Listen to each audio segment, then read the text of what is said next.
The Frog Prince, as told in the Grimm's fairy tales by Jacob and William Grimm. In the old times, when it was still of some use to wish for the thing one wanted, there lived a king whose daughters were all handsome, but the youngest was so beautiful that the sun himself, who has seen so much, wondered each time he shone over her because of her beauty. Near the royal castle there was a great dark wood, and in the wood under an old linen tree was a well.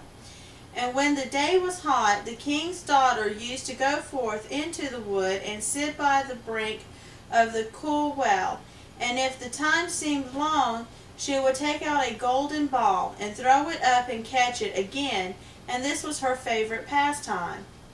Now it happened one day that the golden ball, instead of falling back into the maiden's little hand, which had sent it aloft, dropped to the ground near the edge of the well and rolled in. The king's daughter followed it with her eyes as it sank, but the well was so deep that the bottom could not be seen. Then she began to weep, and she wept and wept as if she could never be comforted. In the midst of her weeping she heard a voice saying to her, "What ails thee, king's daughter? Thy tears would melt a heart of stone."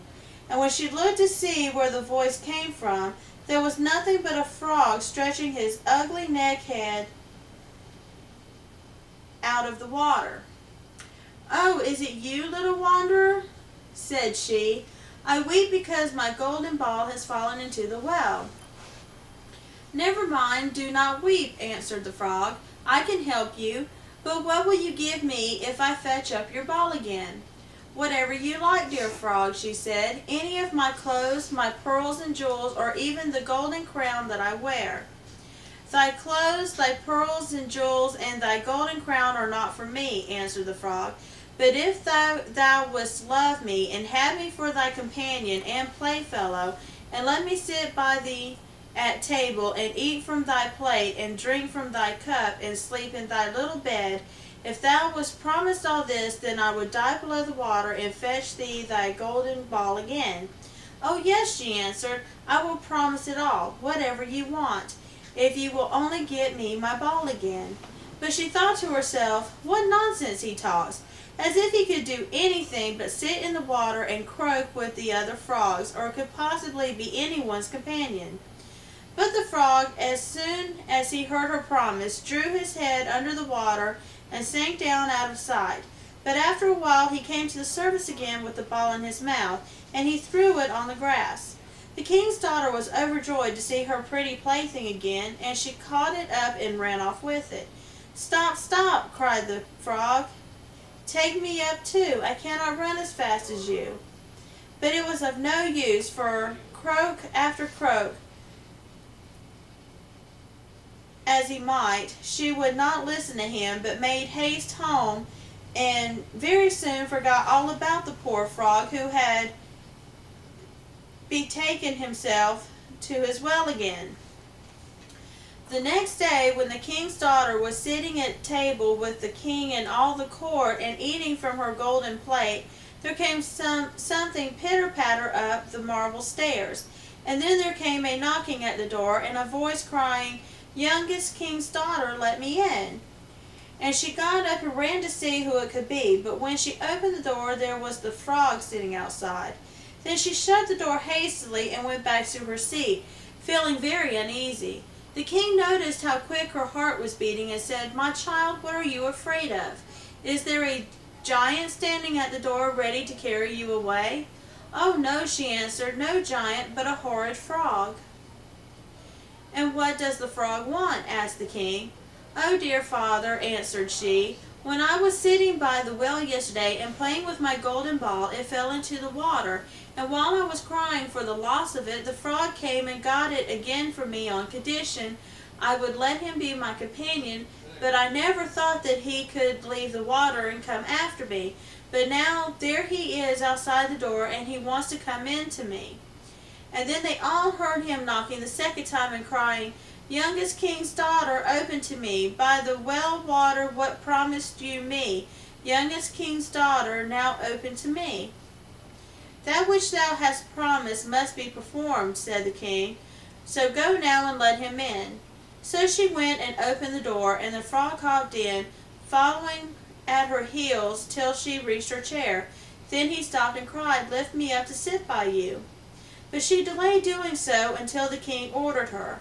When once the frog was on the chair, he wanted to get on the table, and there he sat and said, "Now push your golden plate a little nearer so that we may eat together." And so she did, but everyone might see how unwilling she was, and the frog feasted heartily, but every morsel seemed to stick in her throat. "I have had enough now," said the frog at last, "and I am tired. You must carry me to your room and make ready your silken bed, and we will lie down and go to sleep." Then the king's daughter began to weep, and was afraid of the cold frog, that nothing would satisfy him, but he must sleep in her pretty clean bed. Now the king grew angry with her, saying, "That which thou hast promised in thy time of necessity thou must now perform." So she picked up the frog with her finger and thumb, carried him upstairs, and put him in a corner. And when she had laid down to sleep, he came creeping up, saying, "I am tired and want to sleep as much as you. Take me up, or I will tell your father." Then she felt beside herself with rage, and picking him up, she threw him with all her strength against the wall, crying, "Now will ye be quiet, you horrid frog?" But as he fell, he ceased to be a frog, and became all at once a prince with beautiful, kind eyes. And it came to pass that with her father's consent they became bride and bridegroom. And he told her how a wicked witch had bound him by her spells, and how no one but she alone could have released him, and that they two would go together to his father's kingdom. And there came to the door a carriage drawn by 8 white horses, with white plumes on their heads, and with golden harness, and behind the carriage was standing faithful Henry, the servant of the young king. Now faithful Henry had suffered such care and pain when his master was turned into a frog, that he had been obliged to wear 3 iron bands over his heart to keep it from breaking with trouble and anxiety. When the carriage started to take the prince to his kingdom, and faithful Henry had helped them both in, he got up behind and was full of joy at his master's deliverance.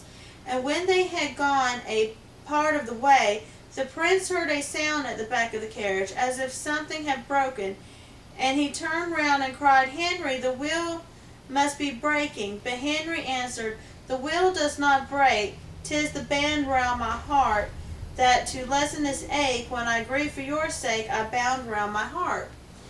Again and yet once again there was the same sound, and the prince thought it must be the wheel breaking, but it was the breaking of the other bands from faithful Henry's heart, because it was now so relieved and happy. The end. Any questions? Yes? Why? Why was he turned into a frog? Because a wicked witch put a spell on him that cast him into a frog that could only be broken by true love.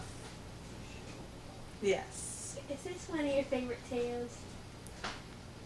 Pretty close to. This is within my top 15. Yes.